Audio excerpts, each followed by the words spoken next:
Só se a gente gravar agora. Eu vou gravar agora. Eu, no afã, esqueci de apertar o botão aqui. Tudo certo.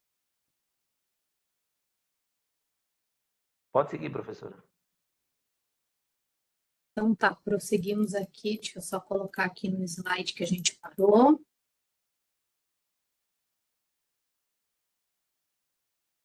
Anotei e esqueci. Acontece. Então, agora a gente vai entrar aqui na parte de licitações e contratos, né? Como o professor Hamilton falou, né? A parte de licitações e contratos, ela só é possibilitada, né? A logística possibilita a parte de licitações e contratos, né? Então, a gente tem ali no nosso livro, né? Tem algumas partes. Essa parte de licitações e contratos é a parte mais densa que a gente tem dentro da nossa UC. Ela tem 12 horas para vocês fazerem, né, a leitura e trabalharem dentro dela. E ela está ali dentro do nosso livro, da nosso C, são 4 capítulos que a gente tem, tá? Então, a primeira parte é licitações públicas, a segunda parte é o sistema eletrônico de compras públicas, o terceiro capítulo é a parte de contratos administrativos e a última parte é a parte de gestão de contratos, tá?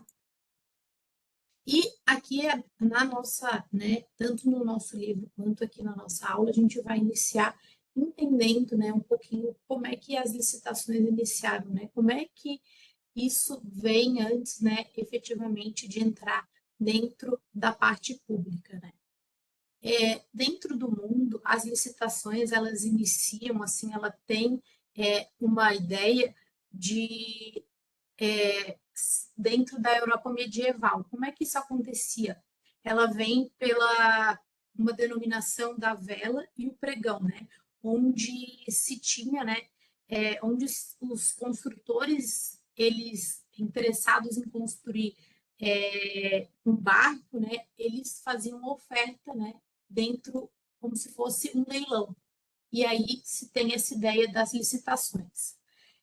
Também no Brasil Imperial se tem um decreto, né, que dá início a essas obras públicas no Ministério da Agricultura, que é o decreto 2296 de 1862. Essa é a origem da licitação dentro, né, do período imperial no Brasil. E em relação ao conceito, né, de licitação, ele vem como uma concorrência pública, que é um processo administrativo, né, de seleção objetiva e impessoal. Por que impessoal?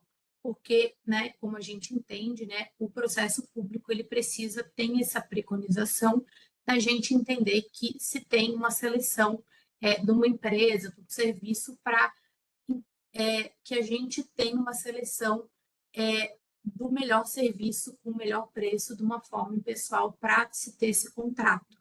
Tá? Se tem algumas formas que depois vocês vão ver aqui dentro da nossa OC, que são, pode ser por preço, pode ser pelo melhor tipo de serviço, né? Dependendo do tipo de seleção que tem dentro da licitação ou do contrato. Tá? E o objetivo pode ser tanto garantir o melhor termo ou econômico ou o melhor termo qualitativo. Depende, né, do tipo de produto ou serviço que se tem. Às vezes, quando se tem um contrato de obra, um contrato artístico, se pode optar por escolher algo mais qualitativo. O que seria qualitativo? Escolher para que se tenha a melhor qualidade do produto ou serviço dentro da entrega. Ou o termo econômico, melhor preço dentro desse produto ou serviço, tá? Isso aí depende do tipo de licitação ou contrato que se está fazendo dentro, né, do serviço público. Em relação aos princípios, né, aplicados dentro da licitação, eles vão muito, assim, parecidos, né, com o que se tem dentro dos princípios públicos, né, que são o princípio da legalidade, né, onde o agente público, né, ou gestor público, ele não pode licitar ou contratar de acordo com a sua opinião, de acordo com a sua vontade, ele precisa seguir o que a lei determina, o princípio da impessoalidade, né? O agente público e o gestor público não pode dar preferência, não pode ter preferências pessoais ou simpatias ou antipatias, né? Ele é um mero executor da vontade estatal, né? Então ele vai executar o que um edital ou o que a licitação solicita dele, né? Em relação ao princípio da moralidade e da probidade administrativa, o que ele pede?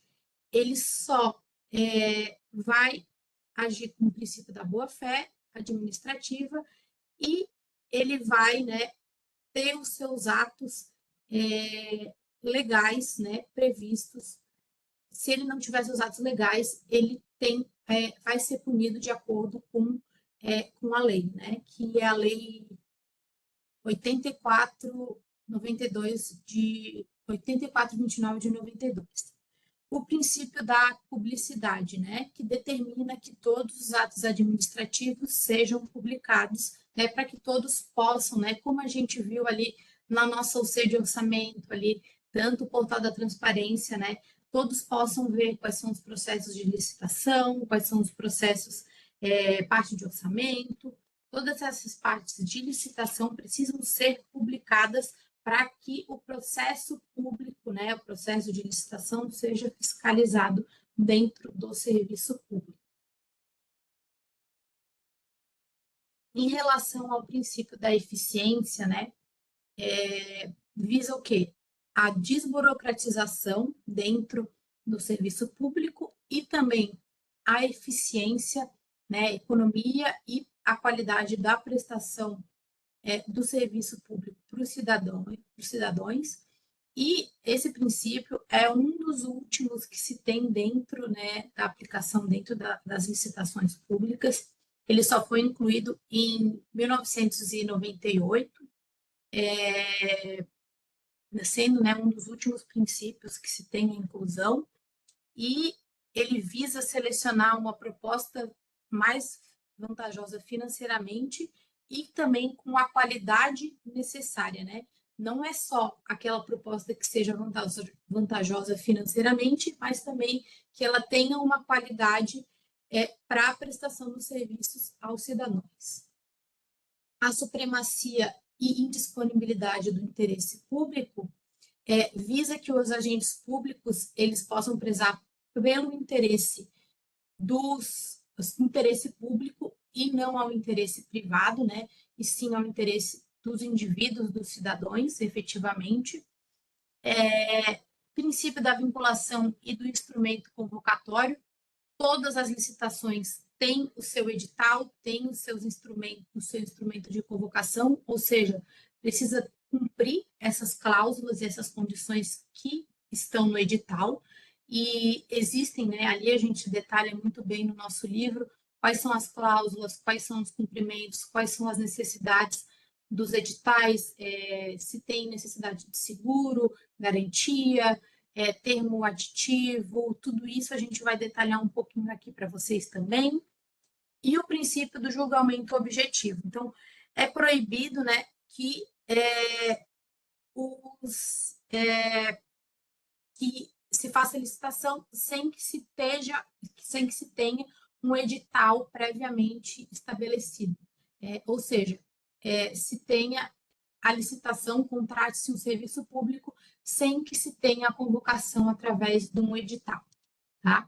Então, a gente passa aqui, esses são os 8 princípios, né, que são aplicáveis às licitações. E em relação às licitações, a gente tem algumas legislações que são as principais e que são as aplicadas, né, a elas.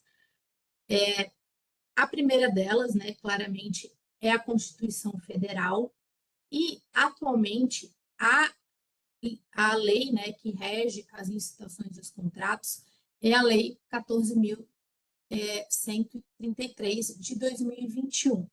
Mas a gente tem 3 leis que são mais antigas, que elas ainda estão vigentes. Por quê? Porque existem alguns contratos e licitações que são anteriores à data de 1º de 4 de 2023, ou seja, o ano passado, né? 1º de maio do ano passado, e que eles têm uma prorrogação ou uma vigência de até 60 meses, que eles podem ser regidos por essas leis. Então, a gente manteve essas leis para vocês terem acesso, caso tenham um contrato, para vocês entenderem.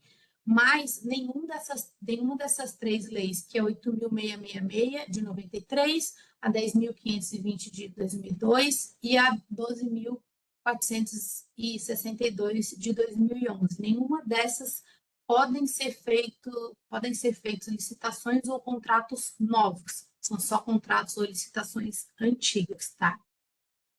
Além disso, temos a Lei 3.556, que é do pregão presencial, temos mais a Lei do Regime Diferenciado de Contratações Públicas, o Sistema de Registro Eletrônico de Preços, a regulamentação do pregão eletrônico, temos algumas INs, né, que é Instruções Normativas para Licitação Verde, Contratos de Serviços de Tecnologia de Informação, contratos de serviços terceirizados com mão de obra ou não, e dispensa de licitação. A gente vai entender um pouquinho mais sobre todas essas questões a seguir aqui nos nossos slides. Todas essas legislações, elas estão vigentes atualmente, ou seja, é um retrato do dia de hoje, tá? Porque as leis, né, elas são muito voláteis. Então, a gente precisa entender como gestores públicos ou cidadãos também, que amanhã pode ser que seja aprovada alguma lei que tenha alguma modificação ou alguma aplicação nova dentro das licitações. Então, é preciso sempre essa atualização quando se fala de licitações. Então, essas mudanças precisam ser atualizadas constantemente em relação a licitar e contratos, tá? Isso são atualizações constantes para poder o quê? Atualizar em relação a contratações públicas. Professor, alguma adição em relação ao que eu falei até agora? Posso prosseguir, então? Ok, então. Em relação aos contratos administrativos, eles são uma das formas de terceirização, né? Que agora a gente tem falado muito sobre a terceirização do serviço público, né? Ou seja, né, para a gente entender o que significa a terceirização. É uma forma de repassar a atribuição, né, do serviço público para um terceiro, que é uma pessoa, uma contratação de uma terceira pessoa, né? A forma de licitar também, né, ou contratos ou serviços também é uma forma de terceirização, né? Passar a atribuição para uma terceira pessoa, né? Então, essa é uma forma de terceirização também, é um contrato administrativo. Deixa eu só passar aqui, que eu estava passando na seta do computador, eu sempre acabo me confundindo aqui com o Webex. Né? Então, os regramentos que regem, né, esses contratos administrativos são os mesmos regramentos do contratos privados, né, a grande maioria desses contratos, e esses fundamentos, né, são os que regem esses contratos, né, que estão também na Lei 10.406 de 2022, e eles regem, né, o direito contratual, e eles têm as condições de validade do contrato, e também vocês encontram todas essas legislações e regramentos lá no nosso livro da UC, mais detalhadamente. E em relação à terceirização, né, que a gente estava falando ali, a gente tem uma nova legislação que ela rege, né, essas contratações terceirizadas. A gente tem essa lei, que é a Lei 13.496 de 2017, que são alguns serviços, né, que podem ser contratados segundo essa lei de terceirização. E, né, tem o decreto, né, que rege, né, que são essas atividades. Quais são essas atividades que podem ser contratadas segundo essas leis? São as atividades de conservação, né, conservação predial, conservação, manutenção, limpeza, segurança, vigilância, transporte, informática, cooperagem, recepção, reprografia, telecomunicações, manutenção de prédios, equipamentos e instalação. Então, aqui é importante que vocês entendam, né, que principalmente aqui dentro da logística integrada, o transporte é algo essencial, né, dentro da logística, e muitos órgãos públicos, instituições públicas, eles têm terceirizado, porque o transporte, né, ele é algo que gera muito custo, né, gera muita manutenção e muitas vezes é mais viável que se terceirize, né, o transporte, essa questão para eles fica mais fácil a terceirização. O professor Hamilton quer comentar alguma coisa em relação a isso do transporte? O microfone está desligado. Eu coloquei ali a questão da gestão de frotas, né? Então, o transporte, atualmente, ele tem que se buscar o equilíbrio, né? Porque o custo de manutenção, de aquisição e manutenção de um veículo, muitas vezes não compensa dependendo de como isso flui, né? E a questão da depreciação do veículo também é muito rápida, né? Então, é uma série de condições que muitas vezes é preferível fazer a terceirização da frota para que se possa atender de maneira adequada às necessidades da população, do que investir em aquisições a cada 3 anos para que a gente tenha, para que a instituição tenha veículos adequados para rodar dentro da rua, né? E aí nós não temos que pensar também não só em transporte de pessoas, mas, por exemplo, prefeituras têm que adquirir máquinas, ônibus, né, carros que precisam estar executando serviços, caminhões, né, precisam estar executando serviços constantes para o bem-estar da população, serviços que são fundamentais. E muitas vezes algumas prefeituras são sucateadas, né, e aí não conseguem fazer aquilo que é o mínimo de uma determinada sociedade. Ok, obrigado, professora.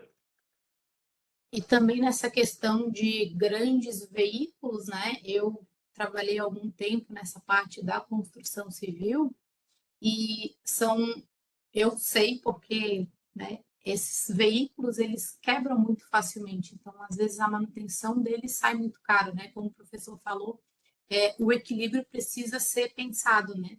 Tanto na questão de orçamento, tanto na questão de custos dentro do serviço público. Passar para o próximo.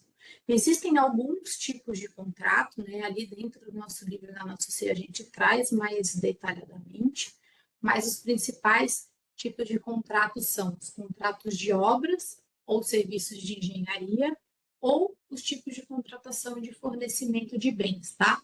Os tipos principais ali de contratação de engenharia, como exemplo, são construção de edifício, ampliação ou reforma, né? Ou, né, ampliação ou reforma de um edifício para administração pública.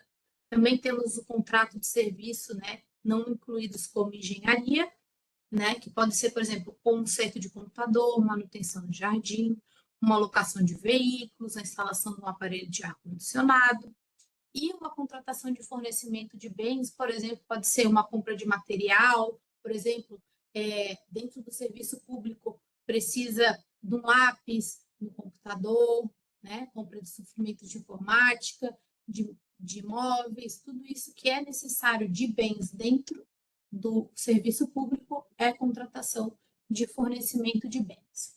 Além disso, a gente tem outros tipos de contratação direta, que é por dispensa, ou inegibilidade de licitação, né?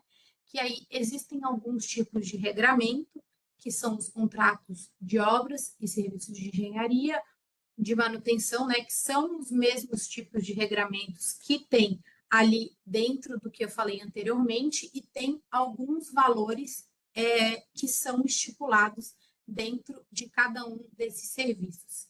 E a inegibilidade de licitação ocorre em alguns casos, que é, por exemplo, quando se tem um único fornecedor daquele serviço, por exemplo, um medicamento que foi criado agora, e aí se tem um único fornecedor daquele medicamento, contratação de artistas consagrados, contratos de serviços técnicos especializados, contatos por meio de credenciamento ou aquisição e locação de imóveis, né, cuja a localização daquele imóvel, né, precisa ser num local específico também, tá? Dentro do livro da Nossa C também tem uma explicação mais profunda em relação a isso, para vocês entenderem melhor. E em relação à gestão de contratos, né? Agora a gente entendeu como é que esses contratos ocorrem, como é que efetivamente, né, ocorre essa contratação. Depois desse momento da contratação, tem que ter a gestão desses contratos efetivamente. É feito por um gestor, né, público. Então, existem 4 funções principais, que é fiscalizar, orientar, interditar e intervir, né? A função de fiscalizar é verificar o material que é utilizado, verificar a forma de execução, se está sendo cumprido, né, efetivamente aquilo que foi contratado, confirmar, né, se as obrigações, né, se tudo aquilo dentro do edital está sendo cumprido efetivamente, né? Além disso, também é necessário, se não estiver sendo cumprido, orientar quais são as normas, as diretrizes, fornecer informação em relação à execução do contrato e, caso seja necessário, se houver persistir, pode se solicitar a paralisia, né, ou o cancelamento, né, a interdição desse contrato, né, se estiver em desacordo com o que foi pactuado, né, o acordado entre ambas as partes. E, né, se necessário, assumir a execução do contrato, ou seja, depois de interditar, se tem, né, essa interdição da execução do contrato. Tá? E em relação à gestão do contrato, o que é atribuição do gestor do contrato ou do setor responsável por essa gestão do contrato, tá? É função dele a formalização do instrumento contratual, a publicação do contrato, controle dos prazos, a formulação dos termos aditivos, né, caso sejam adicionados, né, tempo em relação àquilo, a gente vai estudar um pouquinho a seguir sobre esses termos aditivos. Caso sejam necessárias sanções, como eu falei ali, né, caso não estejam sendo cumpridos o contrato, e acompanhar e orientar a fiscalização desse contrato. Essa é a parte da gestão do contrato. E fiscal de contratos, que são duas funções principais. Primeiro foi o gestor e agora o fiscal. Qual é a função do fiscal de contrato? Que é a fiscalização mais no dia a dia, tá? Que é a fiscalização diária dos serviços. Então, ele vai atribuir a uma pessoa essa função. Então, ele fiscaliza a execução dos serviços, né, desse contrato, relata ocorrências, verifica a utilização de EPI, caso seja necessário, avalia a qualidade do serviço, verifica o contrato e verifica todas essas questões trabalhistas que tem dentro dessa execução desses contratos. E, para a gente só entender qual é a diferença entre a função do gestor e a função do fiscal, tá? O gestor é aquele que acompanha, gerencia e controla o processo de gestão de contratos, desde a formalização até o encerramento do contrato. E o fiscal é aquele que atua pontualmente, né, no dia a dia, verifica e examina, né, toda a parte contratual, se ela está sendo executada, e ele, né, ajuda a subsidiar o papel do gestor, mas ele não tem um papel de decisão. Quem tem um papel de decisão é o gestor do contrato. Então, né, o fiscal de contrato, como ele não tem o papel de decisão, né, ele não tem o papel de exercer o papel de decisão. Então, ele não tem essa decisão sobre mandar sobre essas pessoas terceirizadas, esse papel é do gestor de contrato. Ele não faz nenhum papel, nenhum tipo de dispensa sobre os empregados, ele não solicita horas extras sem comunicação, esse papel passa para o gestor para o gestor de contratos, e ele não concede nenhuma folga, nem compensação de horário, nem funcionário, nem sem comunicação. Em relação à duração dos contratos, tá? Existem alguns tipos, né, de regramentos em relação à duração dos contratos. O que ocorre, né? Para a gente entender ali um pouquinho, a gente passou ali, a gente fez algumas perguntas até para vocês lá na UC de orçamento, em relação ao orçamento, né? Que ele geralmente dura um ano, né? Só para a gente entender como é que isso ocorre. Quando essa vigência do contrato durar mais do que um ano, né? Só para a gente entender o ano fiscal e esses créditos orçamentários, é necessário verificar a disponibilidade de créditos, tá? Então, só para vocês entenderem a ligação entre a SUC de logística e a parte de licitação e a parte de orçamento. Então, todos esses contratos e licitações, eles têm a duração de até 5 anos, né? Desde que haja, né, esses créditos orçamentários para que se tenha a continuidade desses contratos. Então, a contratação direta ou dispensa de licitação ocorre por até 10 anos. Serviço de duração contínua se pode prorrogar por até 10 anos. E a concessão de patrimônio público de 10 a 25 anos, dependendo do interesse público e do privado. Contrato de utilização de estruturas de tecnologia, a duração de até 15 anos. E lembre-se, podem haver modificações contratuais por meio do termo de aditamento ou também denominado termo aditivo. Então, ele é usado para acrescentar, né, acréscimos ou suprimir alguma coisa em relação ao contrato, reajustes contratuais ou outras modificações previstas em lei. Em relação às garantias contratuais, né? Existem algumas garantias contratuais que estão previstas em lei e os tipos, né, possíveis de garantias. Caução em dinheiro, por exemplo, alguns contratos de alta quantia, caução em dinheiro, né, garantia por meio de dinheiro, caução por título de dívida pública, seguro garantia ou fiança bancária, dependendo de cláusula contratual, né? Então, isso precisa estar descrito ali por meio do contrato, ou, se necessário, né, como a gente falou anteriormente, pode ser previsto por meio de um termo de aditamento. Todos, né, ambas as partes, tanto o governo quanto a parte contratada, têm as suas responsabilidades, né? O manual do TCU de 2010 prevê as obrigações tanto da administração pública, tanto do contratado, né? E, né, ambas as partes têm as suas obrigações dentro, né, desses contratos e dessas licitações, né?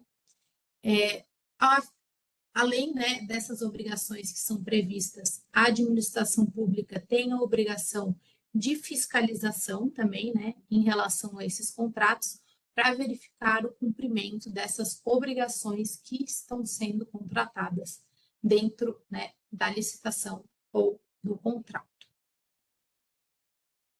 E em relação a essas sanções administrativas, né, como a gente conversou ali anteriormente, se ocorrer, né, através da fiscalização, for verificado que não está sendo cumprido, né?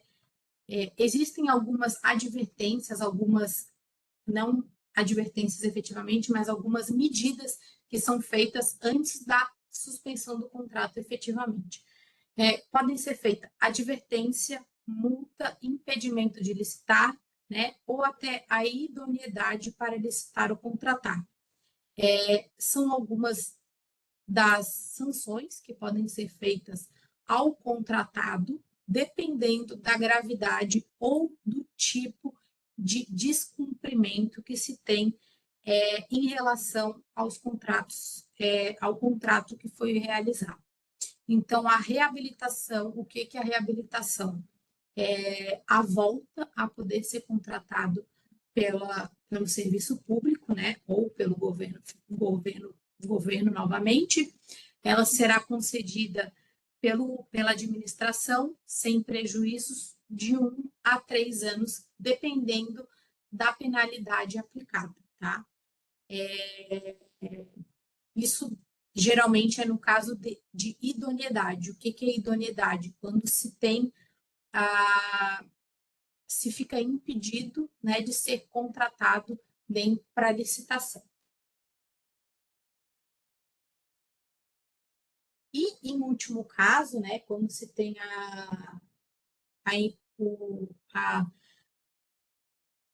fugiu a palavra, a extinção do contrato, né, se tem, se pode ocorrer por alguns motivos, né, pela inexecução total ou parcial de alguns do contrato, ou seja, por alguns motivos, tá? E os motivos principais que ocorrem, né, essa extinção contratual. O primeiro deles é o não cumprimento ou alguma irregularidade verificada dentro do edital, o desentendimento das determinações dos agentes de fiscalização, né?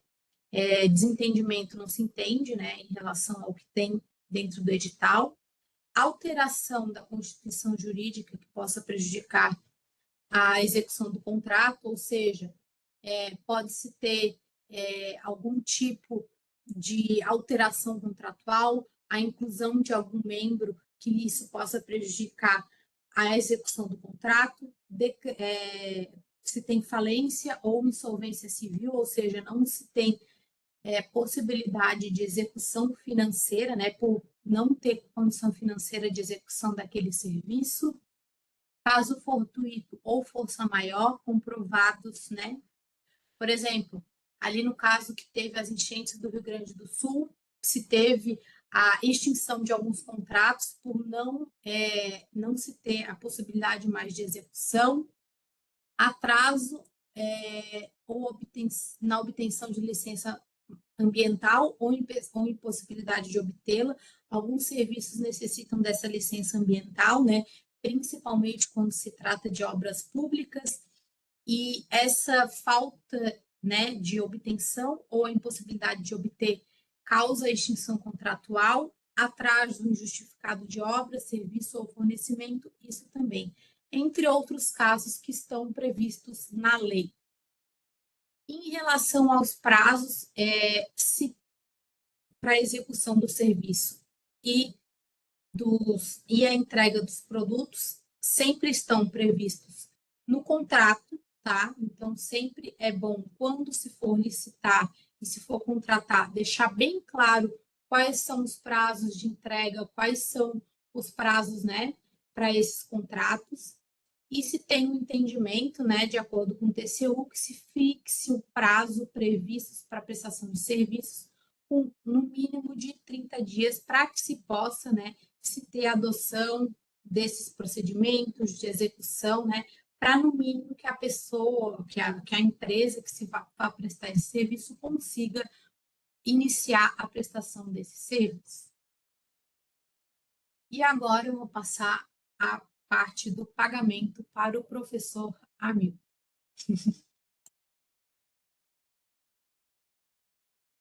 Obrigado, professora. Essa parte do pagamento a gente já viu em orçamentos de finanças públicas, né? Então, apenas aqui é só um lembrete que todo esse processo, tá, de aquisição, né, planejamento e aquisição que vem por intermédio, né, da licitação de contrato, ele vai culminar efetivamente, né, naquela parte final que é a execução da despesa. Então, nós temos ali dentro daquelas fases a aquisição como elemento, planejamento e aquisição como uma coisa muito importante, e chegar até essa questão do empenho da despesa. Então, quando você faz a primeira etapa, em que você planeja, você já, a partir desse planejamento, tem fatiado o seu orçamento um empenho, né? Você pega o orçamento e diz, ó, eu preciso desse recurso, desse crédito, tá? Então já separa esse crédito que vai dar sustentação à licitação. Porque a licitação não pode ocorrer sem ter esse aporte de crédito orçamentário. Senão você não tem como seguir para frente. Então você faz esse aporte, que é um empenho, e segue o fluxo. E aí nós temos, observe aqui que a gente falou do contexto logístico, como também vai estar naquele fluxo, né, naquele ciclo. Licitação, empenho, faz aquisição corretamente, recebimento. Recebimento, faz a liquidação da despesa. Tá ok? Tá tudo certinho? Tá coerente? Faz a liquidação da despesa. Fez a liquidação da despesa, tá tudo bem? Vai para a distribuição e, consequentemente, no mesmo momento já faz o pagamento da despesa, que é efetivamente entregar, né? Dizer que o recurso vai ser repassado pelo governo ao fornecedor. Então, essas três fases estão muito alocadas nesse contexto logístico a partir da aquisição que a professora acabou de fazer todo esse processo, né? E, lógico, cada um desses empenhos é sequencial. E, nesse sentido, professora, dos empenhos, passe 2 slides, acho que é 2 ou 3 slides, para poder chegar aos empenhos. Depois a gente volta. Aí, exatamente esse, tá? Que é a continuação. E aí nós temos, né? O empenho da despesa pode ser do tipo ordinário, como a gente também já falou para vocês lá em orçamento, né? Em orçamento e finanças públicas, que aplica a despesa com valor que deve ser liquidado e paga de uma vez só. Você faz uma compra e o fornecedor vai efetivamente receber no ato da sua entrega pós-liquidação, tá? Nós temos estimativo que você vai colocar na licitação, né? A despesa do montante que possa ser determinado. O valor total da despesa é estimado, podendo ser liquidado e pago em parcelas mensais, que é a de energia elétrica, né? Água, telefone, você não tem a certeza de quanto vai custar. E você tem o global, né? Que são despesas do valor total conhecido, mas o pagamento é efetuado em parcelas, conforme o cronograma de execução previamente estabelecido. Questão de obras, né? Muito clássico isso, né? Você contrata uma obra, sabe o valor total daquela obra, mas o pagamento vai conforme cronograma e execução desse cronograma. Então, essa base tem que estar lá no início do processo. Tá? Quando você faz o edital, você já começa a pensar no processo, você tem que chegar para o seu financeiro, né, e fazer a alocação do crédito a partir dos empenhos específicos conforme a necessidade, né, da licitação a ser realizada. Ok? Professor, acho que agora a gente volta, né, se eu não estou enganado, para a gente falar sobre os casos de fraude. Mais um, né? Esse aí, 41, né? 42? Esse é o primeiro. Esse é o primeiro. Muito bem. E aí a pergunta é, o que é que essas questões têm a ver com a nossa aula, com as licitações, com todo esse processo? Tá? A maioria das fraudes acontece aonde? Nas licitações. Então, cabe aqui, sim, a gente chamar a atenção desse processo e mostrar para vocês como alguns gestores públicos fazem ações equivocadas que prejudicam a sociedade, prejudicam a visão da gestão pública como um todo. Né? Nós temos, por exemplo, aqui a Operação Mensageira em Santa Catarina, né, que prendeu uma carrada de prefeito, né? Então, um esquema de notas frias de transporte. Tá? Eles conseguiram fazer todo um processo, mas aí a gente tem que entender uma coisa. Não foi só o prefeito, não foi só o agente público. Tinha que ter a outra ponta. A outra ponta é o fornecedor. Então, o fornecedor também é o corrupto, né, e com a necessidade de alguém para corromper e conseguir fazer essa ligação. Tá? Então, quando se trata de licitações e contratos, gestores têm que ter muita atenção, tem que observar com bastante cautela o que está se fazendo. tá? Apesar da legislação estar ali, mas sempre tem uma condição que permite. Muitas vezes não é no processo licitatório, mas sim na hora da liquidação ou na hora do pagamento, tá? Que aí paga em cima de processos fraudulentos. Pode seguir, professora, por favor. Outro exemplo, né, aqui na prefeitura de Ilhéus, né, fraudes em licitações também. Tá? Então, é uma situação que permeia principalmente as prefeituras. Por quê? Porque está muito próximo do fornecedor. Tá? E acabam fazendo alguns processos equivocados. Mas não fiquem só que isso acontece na prefeitura, não. Acontece no Estado, acontece na União também. Tá? Então, é mais um caso de fraude vinculado a isso que a gente está colocando aqui. Por favor, professora. A questão de combate às fraudes aqui, né? Em relação ao Compranet e às licitações presenciais em Mato Grosso. Então, é uma situação que está tentando ser combatida pelos entes, são TCU, CGU, né, com base na própria lei, na Lei Complementar 101, tá, nas legislações que dão aporte ao combate, mas mesmo assim ainda se consegue fazer algumas fraudes, onde você acaba tendo o gestor, o executor, que é um servidor, e um fornecedor que quer corromper, que quer tirar vantagem sobre o processo licitatório.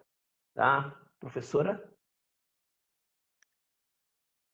Acho que tem o último aqui. Então, dentro das considerações finais, né, do que a gente já falou aqui, posso continuar, professora? Sim, professor. A gente tentou passar para vocês aqui em princípio, essa integração da logística, tentar mostrar o caminho que a logística tem para a qualidade dos serviços dentro da sociedade, por intermédio das ações da gestão pública, e dentro dessa condição da logística integrada, trazer a primeira parte, que é efetivamente o planejamento e aquisição, que são as licitações. Tá? E aí o fluxo daquele processo que eu já falei para vocês, né, de planejamento e aquisição, de recebimento, tá? Armazenagem, o armazenamento e distribuição. Então, o primeiro passo de uma logística integrada adequada dentro da gestão pública é planejar e adquirir bem, tá? Fugindo de propostas indecorosas em relação à necessidade de alguns de fraudar o processo. E depois seguir adequadamente para atender ao objetivo mais importante da gestão pública, que é as necessidades da sociedade. E as organizações precisam estar muito bem preparadas para essa evolução a partir, né, da tecnologia da informação. É uma ferramenta fundamental dentro da logística. Fazer a integração de todo esse processo. E olhem, por mais que a gente tenha as TICs hoje como ferramenta, mesmo assim ainda se consegue fazer fraudes. Né? É difícil a gente acreditar nisso, mas está ali. Às vezes acontece, não no início, acontece no fim, na hora da liquidação, como eu falei para vocês, na hora do pagamento. E isso é uma condição que precisa ainda ser combatida. Apesar dos órgãos, apesar da legislação ser dura, ainda alguém ainda consegue fazer essa condição de burlar a situação. Mas, independente disso, nós temos que ter agora atenção à leitura do capítulo 1, né, que é de logística, que dessa base que eu expliquei para vocês, que vai trazer essa visão sobre esse processo, sobre essa evolução, para a gente poder entender depois os outros dois pontos, que é o capítulo 2 e o capítulo 3. No capítulo 3, que vai ser alvo da próxima webconferência, nós vamos falar de almoxarifado e patrimônio. né? E almoxarifado de patrimônio é a parte de recebimento e armazenamento e distribuição. E vocês vão ver como, mesmo assim, ainda temos alguns problemas logísticos aí que precisam ser estudados, compreendidos e melhorados. Certo? É isso aí, professora. Tá, pessoal? A lista de presença já tinha colocado aí, né? Então, a gente vai procurar, na semana que vem, já deixar disponível para vocês as atividades, façam as atividades, nos procurem, tá? Venham mandem mensagem para que a gente possa ajudar vocês a compreender o processo, tá? Essa parte de licitações e contratos é uma parte densa, como bem falou a professora, há necessidade de um estudo mais profundo. O capítulo 1 é mais tranquilo, né? Apesar de ser um teórico, mas ele é mais tranquilo de se compreender. A almoxarifado de patrimônio também é um pouco mais curto, mas foquem, fiquem muito atentos e procurem ficar de olho na legislação vinculada a licitações e contratos. Professora, pode fazer o fechamento.